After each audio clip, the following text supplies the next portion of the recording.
ধন্য তুমি কিরণমালা, ধন্য তোমার মহানুভবতা। আমি গর্বিত তোমার মতো পুত্রবধূ পেয়েছি বলে।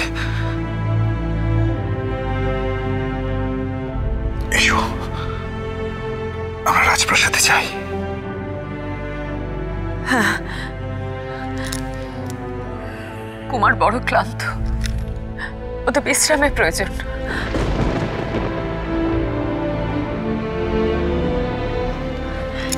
কিরণও পথশ্রমে ক্লান্ত।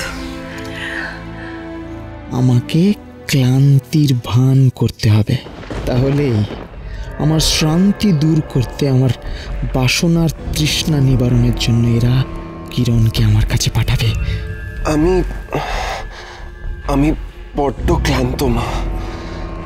এসো আমরা সবাই রাজপ্রাসাদে যাই।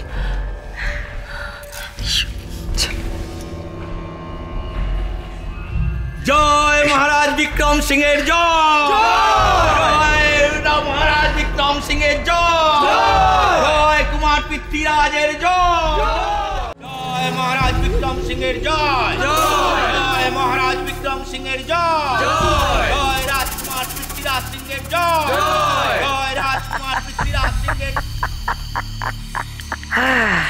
মূর্খ মূর্খ রাজা বিক্রম সিংহ, মূর্খ রানী আম্রপালি। তারা জানেও না তাদের কোন ছেলেকে তারা সাদরে আহ্বান জানাচ্ছে। তারা জানেও না তাদের কুমার সে তো আমার কোলে।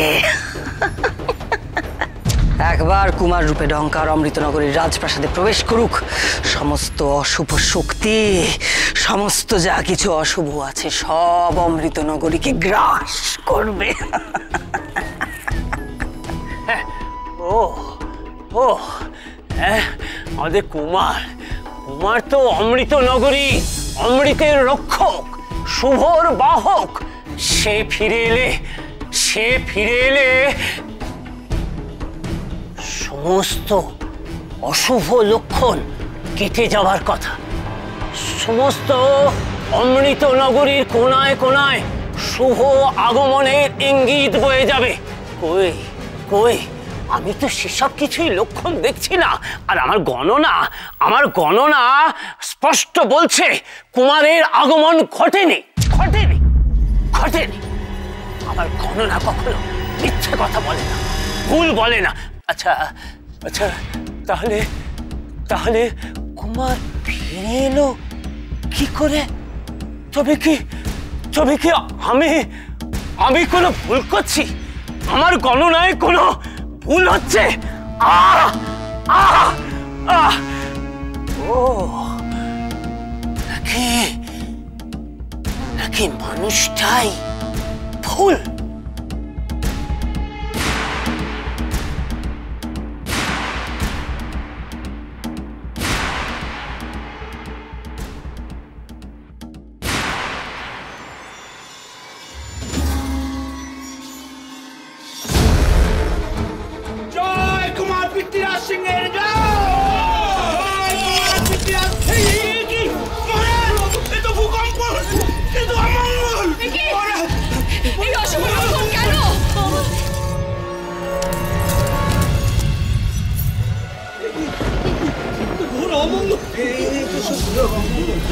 আপনারা সবাই শান্ত হন, আপনারা। ভূমিকম্প থেমে গেছে, ভয় পাওয়ার আর কিচ্ছু নেই। শান্ত হন আপনারা, শান্ত হন। মরানি যাও, কুমারকে বরণ করো।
হয়েছে মহর্ষি? আপনি এত কি দেখছেন কুমারকে? এর আগে তো কোনোদিন এভাবে মৃত মানুষকে জীবিত হয়ে উঠতে দেখিনি মহারানী। এই অত্যাশ্চর্য ঘটনার সাক্ষী হব আমি জীবনেও ভাবিনি।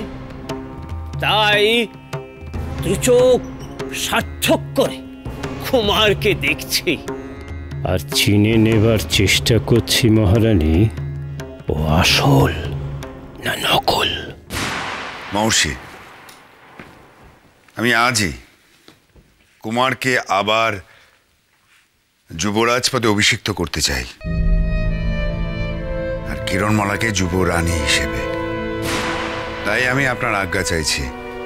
এ তো ভারী উত্তম প্রস্তাব মহারাজ। মহারাজ, আজই কুমার ফিরেছে আর আজকেই তাকে অভিষিক্ত না করলেই নয়। কে এই লোকটা? একবার ক্ষমতা হাতে পাই, তারপর এই লোকটাকে স্পর্ধার উচিত শাস্তি দেব। মহামন্ত্রী, কুমারী অমৃতনগরীর যুবরাজ, এ বিষয়ে কোনো সন্দেহ তো নেই। মহামন্ত্রী, বেশ বেশ। মহর্ষি, কুমারের পুনরভিষেকে বিলম্ব করে কি লাভ? আমি চাই এখনই এই শুভ কার্যটি সম্পন্ন করা হোক। আপনি দয়া করে অনুমতি দিন মহর্ষি। আমি অনুমতি দিলাম মহারাজ।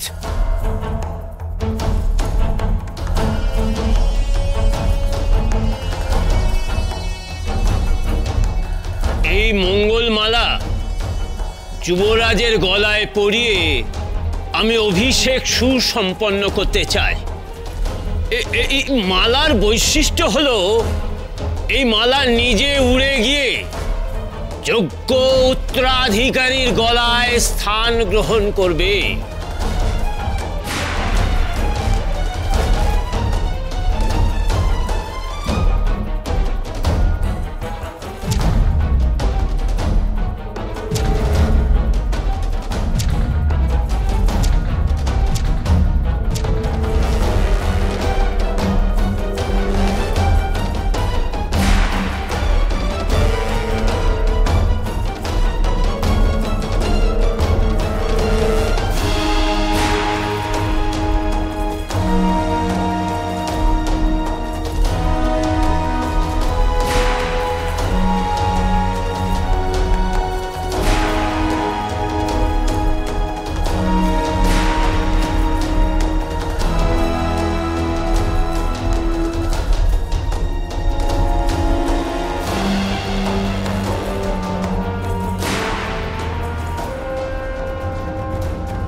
অদ্ভুত, কুমার ছাড়া অমৃতনগরীর আর তো কোনো যোগ্য উত্তরাধিকারী থাকতেই পারে না। তবে কেন মঙ্গলমালা কুমারকে বরণ করে নিচ্ছে না?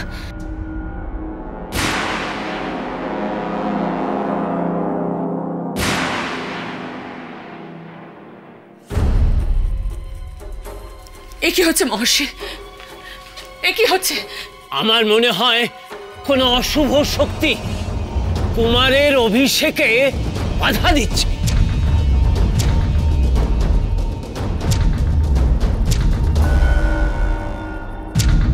বারবার বারবার এই অশুভ শক্তির কথা শুনছি আমি সবার কাছে। পদ্মের দেবী থেকে শুরু করে জলদেবী, সবাই এই অশুভ শক্তির সম্পর্কে আমাকে সাবধান করে দিচ্ছে।